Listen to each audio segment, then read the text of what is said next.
Welcome everyone to Wizards Outlook. Another very late Wizards Outlook is Washington is still on their West Coast road trip. Got Cardo W Jr. here, Raymond Lyons, and Wilson Tarvey Jr. The Wizards. Look, man, folks are happy. Apparently, per Twitter, the Wizards snapped their losing streak, 10-game losing streak that is, with the win over the Suns.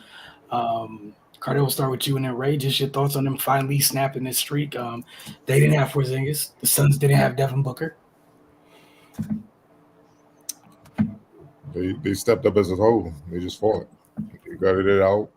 Their defense was better, especially except for that stretch in the third that allowed the Suns to get back into it. For the most part, their defense was active. Um, it was one part. It was one portion in the second half before the Suns started coming back, led by Monte Morris. They was getting turnovers like left and right, just getting the ball, stealing the ball, getting out and running. And if they weren't hitting shots, they was getting to the free throw line, and that was big. And then defensively, even when they didn't get a turnover, they didn't get a steal, they held the Suns to one shot. So the Suns didn't make that shot. The Wizards was going the other way. They just played sound basketball as a team. Like Kuz carried them in the first half. Bill wasn't on; he was struggling. In the second half, Bill got going, especially in the fourth. He was just relentless. He was determined. Like we gonna get the win. Like all right, one way or another, we gonna get a win out of here. And that's just what it was, man. Taj Gibson had big plays down the stretch with the blocks, man. Um, Denny double double, 16 and 10, 4 assists. Had a couple bonehead plays late in the game defensively, man. That's what we talking about with Denny, man. Like Denny, you just get out your own way, man. When he get out his own way, he's gonna be a player in this league, like a consistent player, man. Gafford was huge, almost with a double double, 12 and 9. I know Aiton, he went off, but they did a good job on containing, Chris Paul. That's the defense. Mikal Bridges didn't get off. They did an excellent job, man. Um, Look, it took Landry Shamet having 31. I mean, hell, he was looking like Devin Booker down the stretch with the shots he was hit. It took him to have the Suns be in position to win this game. That's a testament to the Wizards. I know they didn't have Devin Booker, but the way the Wizards coming in on a 10-game losing streak and not having Porzingis, morale could have been low. No, I don't think no one had the Wizards winning this game if you looked at the schedule. No one, if they're being honest.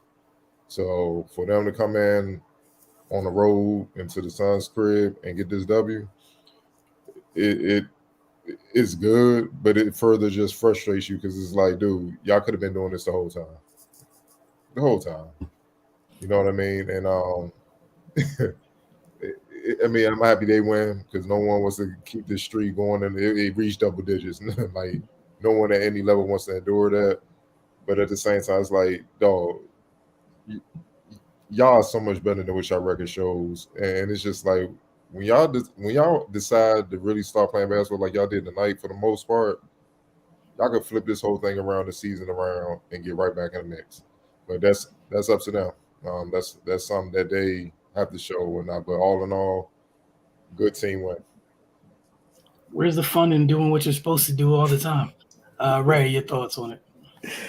Yeah, man, they finally showed some desperation and acted like they had a pulse. And that's what got them to win.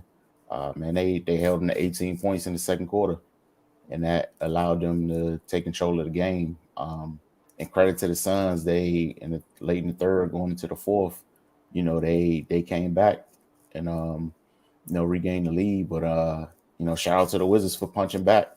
Typically they fold in that situation. Me and Wilson joke about when is the run going to happen that's going to decide this game for the other team. And that late third quarter push looked like one of those typical runs, man, where the Wizards just fall behind, they can't regain their footing. But Bradley Beal responded in the fourth. He went to work, man, and got him over the hump. They were super aggressive, got to the line 37 times, I think. Only attempted 27 threes, and shot 40%. So I mean it's a winning formula, man. Not a lot of desperation shots and just throwing up anything. Um, Kuz, he had his one of his aggressive starts, and that kind of gets him going. And man, it was like Ardell said, man, it was a total team effort, and you kind of wonder why this can't happen more often, because it's not like they just had some out of body experience, and was just and just was making everything they threw up and just had a one of those type of games where it was clear that they was going to win. No, they had to earn it. They had to play sound basketball, and that's what they did, man. But nothing they did tonight is I don't think it's anything that's not sustainable. For some reason, it hasn't been sustainable, but that's on them to figure out. So yeah, man, they just need to carry this into the next game, and see if they can get out another W and finish this road trip on a positive note. All right. Has to be asked, so play it again. I'm rolling with Kuz. He carried him. He was on all game, 29, 6, and 6. 2 steals, 10 and 19, 37 minutes. Nothing you can say. Right. Yeah, now I'm going with Kuz as well. I mean, Bill kind of joined the party late, but without Kuz production, this thing probably would have went off the rails early.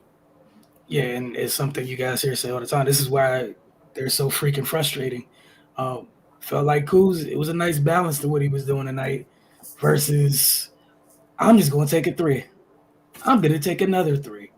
And that's why it's frustrating. He has to find a level of being consistent in terms of just playing under control and taking what's there. But hell of a game for him tonight. Who'd you guys have as an X factor? Monte Morris. The defense he played on Chris Paul. The steals he got in the passing lane. I know he ain't, just under 50%, but 9 points, the 3 steals, 3 assists. It ain't even about it. It's just the energy he showed defensively, man. And he really got after Chris Paul, man. Chris Paul had a double-double, but that 3 for 11, that was huge. That was huge because if he hit half those shots, he hit his normal percentage. It's an L. So he was huge. All right, Ray. Yeah, same here, man. With especially with Book being out, you would expect Chris Paul to have, a bigger imprint on the game, and I'm sure that was their plan. But Monte Morris, he dug in and it made it difficult for him. And yeah, they got what they got from Landry Shamet is unsustainable. That's not typical of what he does. So if he don't have that breakout performance, then maybe the Wiz win a little bit more comfortably. But nevertheless, they still got the dub. And Monte harassing Chris Paul is a big part of that.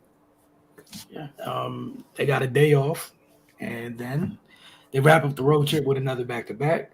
You got Utah, Sacramento. We'll see if tonight was just a one-night thing or if they can stick with this recipe in terms of competing like they did tonight on the defensive end. Because that should be a prerequisite. But, this is also a team that has snapped the 10-game losing streak. So, there's a reason that happens at times. So we'll see how that goes. But again, Utah, Sacramento, y'all enjoy tomorrow. And then we'll see y'all Thursday and Friday night in the playback rooms. That'll be at a 9 p.m. start time on Thursday, 10 p.m. start time on Friday. So y'all have a good one.